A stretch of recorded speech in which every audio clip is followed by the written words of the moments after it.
It's Friday, everyone. What do we do on Fridays here at the Hint Hive? That's right, we smash the patriarchy.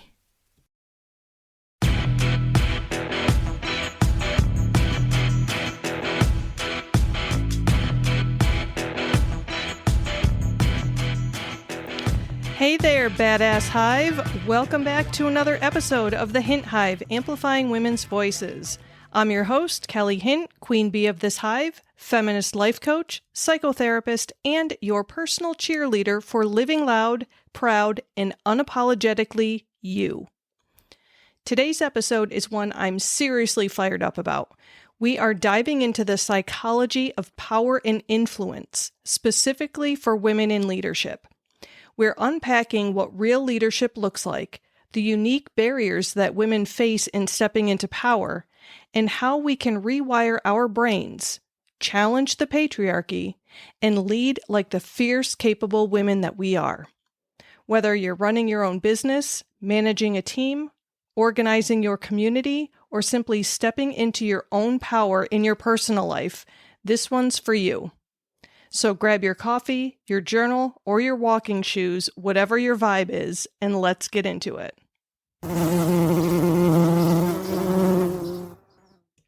Let's start by unpacking two words that get tossed around a lot but are rarely examined through a feminist lens: power and influence. They sound similar, but they operate very differently, especially for women. Power, in many traditional models, gets associated with control, dominance, and authority over others. But real radical power, feminist power, is about agency. It's your ability to make choices that align with your values, to act with intention, and to stand firmly in your truth even when the ground beneath you shakes. Feminist power does not require someone else to be beneath you. It doesn't mean shouting the loudest or always being in charge. It means being rooted in your own worth and unapologetic about your impact. Now, influence is the magic sauce.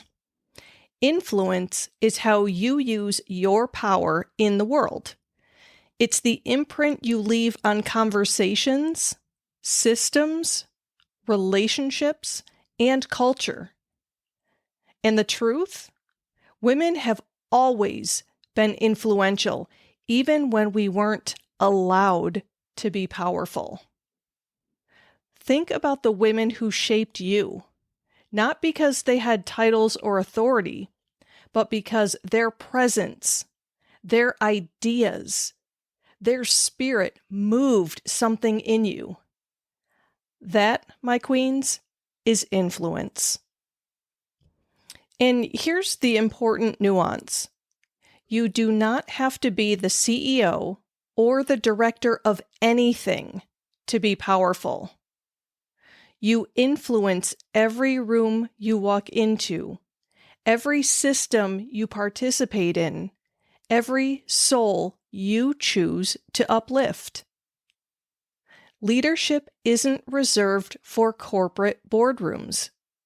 It happens at kitchen tables, in classrooms, on social media, in community organizing, and inside intimate conversations where truth is spoken.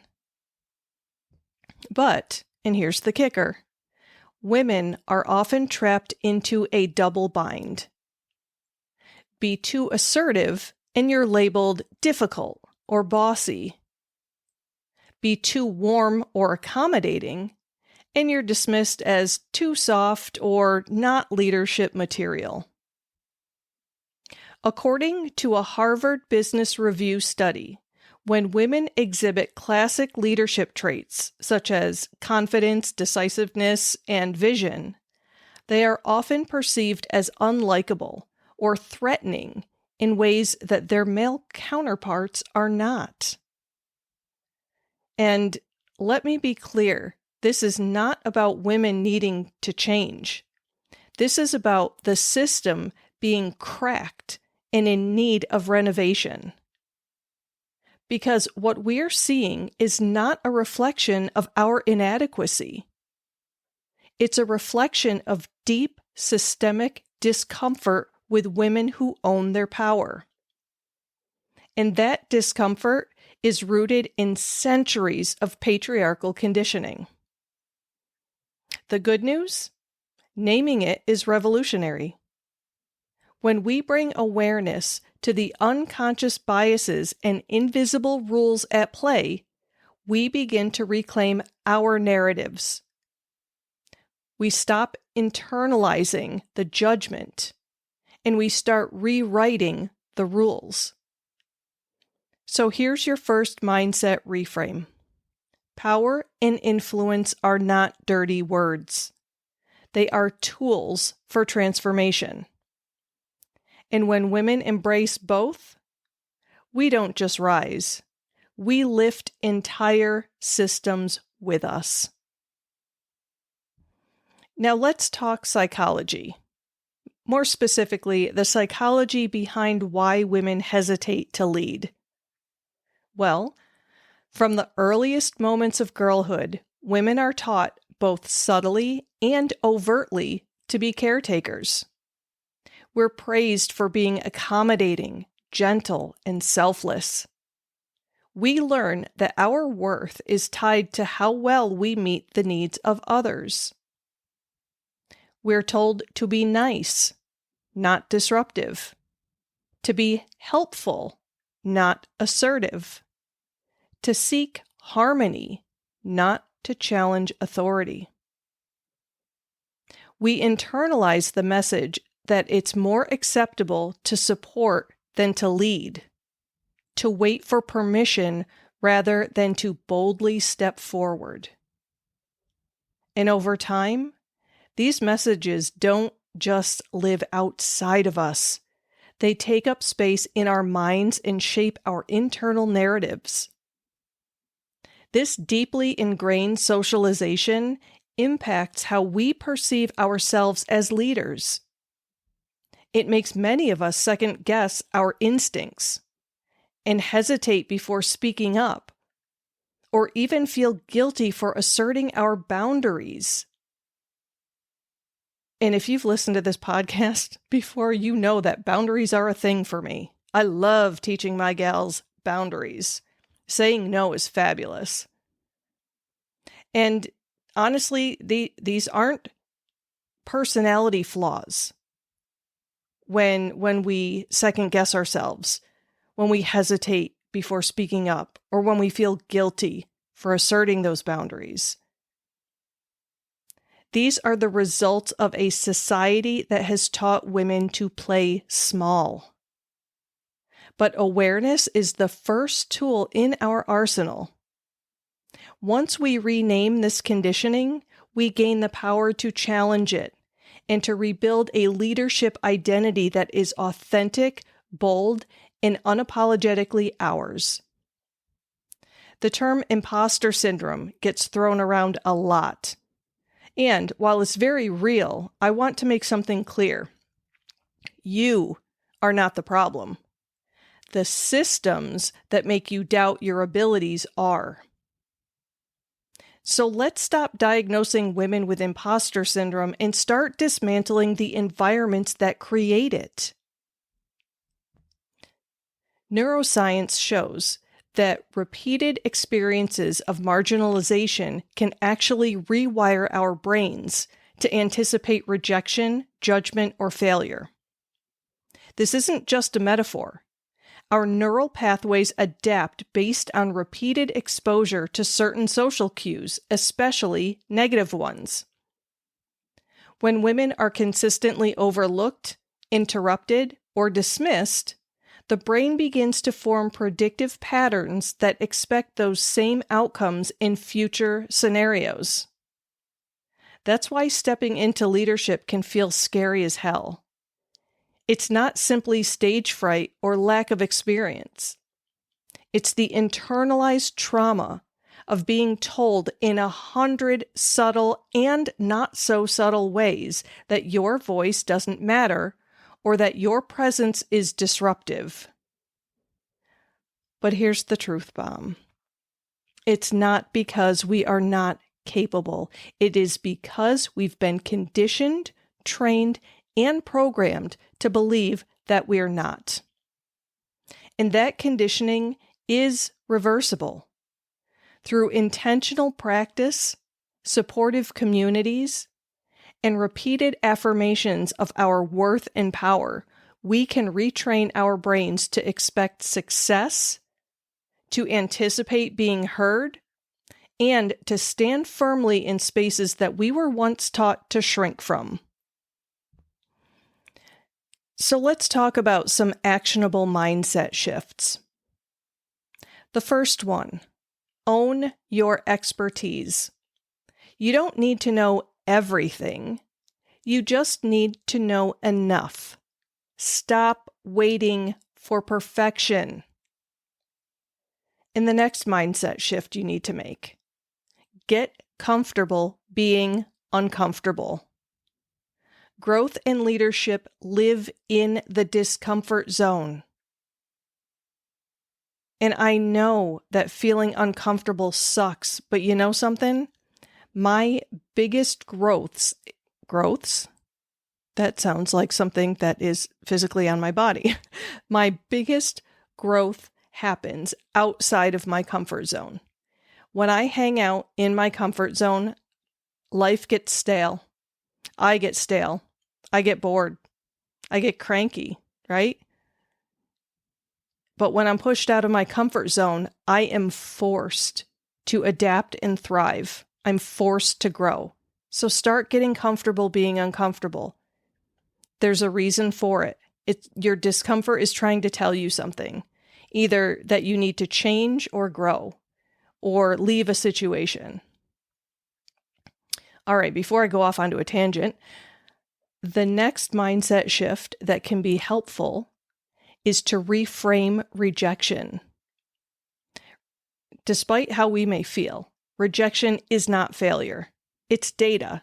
It's redirection. And yes, it still stings, but it does not define you. Don't let it.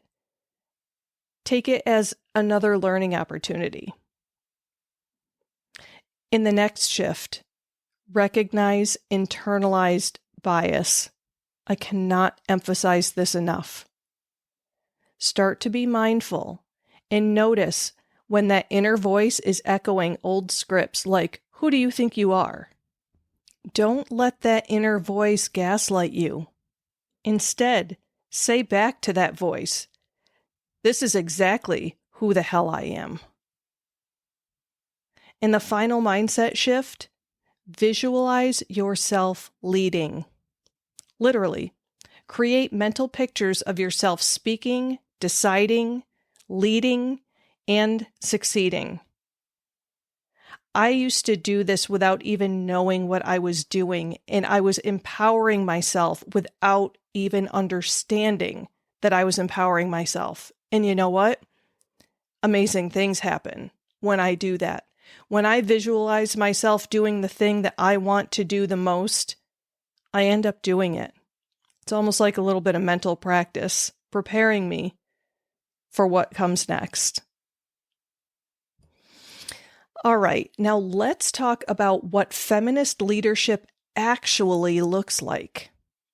Because feminist leadership isn't about mimicking traditional models of power. It's about creating new ones that are inclusive, compassionate, collaborative, and radically empowering. Here are some of the best traits of feminist leaders. They have emotional intelligence, understanding and managing emotions, both yours and others. They have radical transparency, which is saying what you mean and meaning what you say. They have community-centered decision-making. They consider how choices impact the collective. And they have mentorship over hierarchy, because uplifting others rather than climbing over them is true leadership. And it's also about showing up authentically and unapologetically, wholeheartedly, and in full color.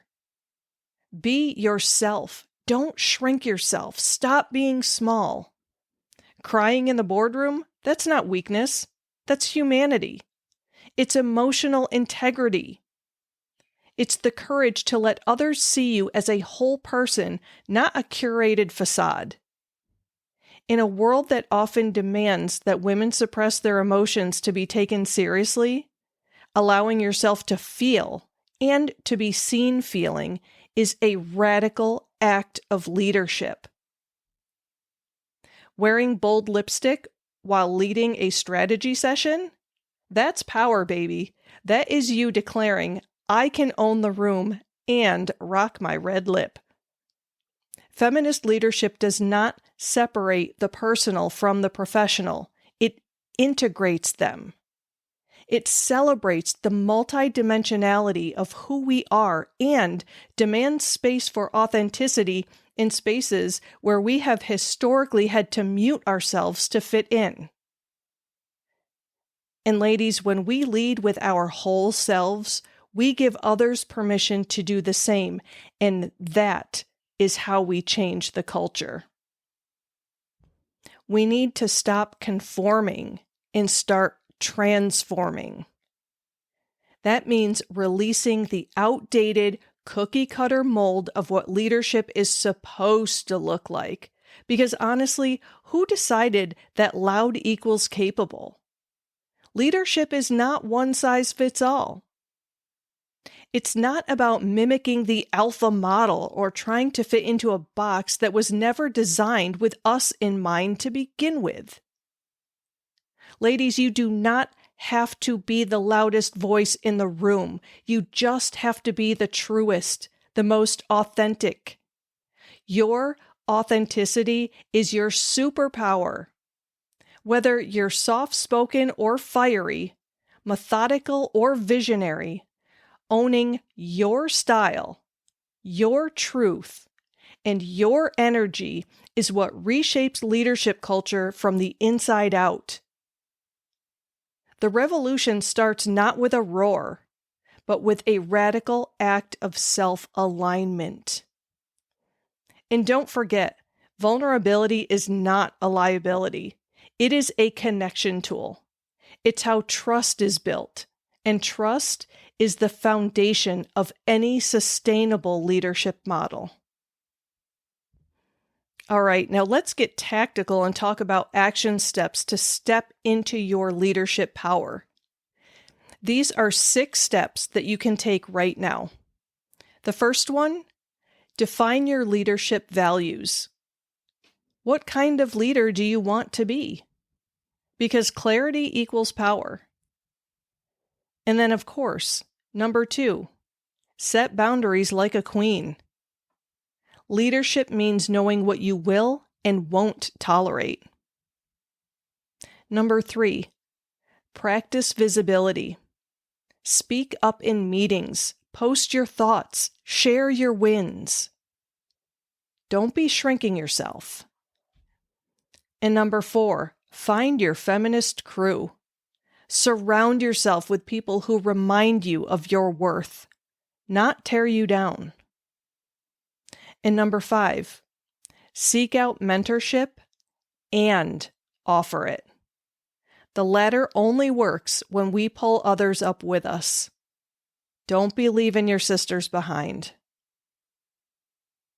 Our foremothers kind of did that before. Let's learn from their mistakes. And number 6, keep learning. Podcasts, books, therapy, coaching. Invest in yourself, ladies, unapologetically. You are worth it.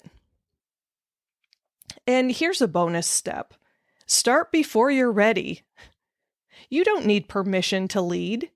You just need to decide that you are worthy of the space you take up. Don't let anyone convince you otherwise. All right. Now it's time for our quote of the week, and this one comes from the brilliant Sheryl Sandberg. Sheryl stated, "Leadership is about making others better as a result of your presence and making sure that impact lasts in your absence." Let that one simmer for a second. Because it's not about perfect beliefs. It's about brave action. Every choice you make, every time you speak truth to power, every time you dare to lead, you are shifting the culture. You are modeling what's possible.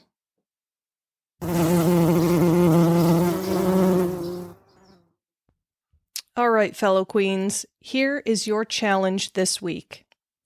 Identify one space where you've been dimming your light. Then take one bold step to turn it up. Say the thing. Apply for the role. Set the boundary. Show the hell up. And if you want support doing that, come join our Facebook group. It's a judgment-free zone full of fierce women lifting each other up. Or book a one-on-one session with me to work through those blocks and start showing up as the leader that you already are. I'm telling you, I have made it my life's mission to transform women into the badass warriors that I know that they are. They have her inside just waiting to burst forth. And I am one of the luckiest people in the world because I get to help facilitate that. I get to do it as a therapist, and I get to do it as a coach.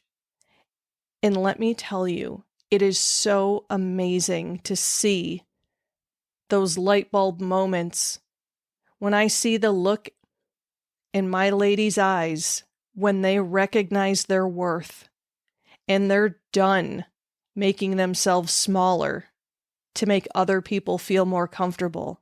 It is magic. It is fire. And I would absolutely love to lead you to where they have gotten to. That's it for today, queens. Keep being bold, keep being loud, and always keep being you. Until next time, this is the Hint Hive, and I will catch you in the next episode. Go out and be fabulous. Go out and be the leaders that you are, ladies.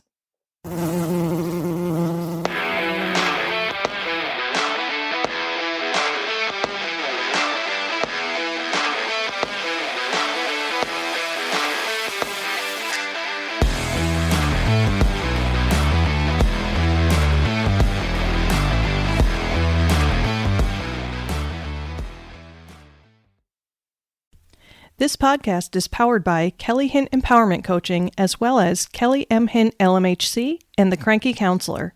To find out more about coaching services, head over to CoachKellyHint.com.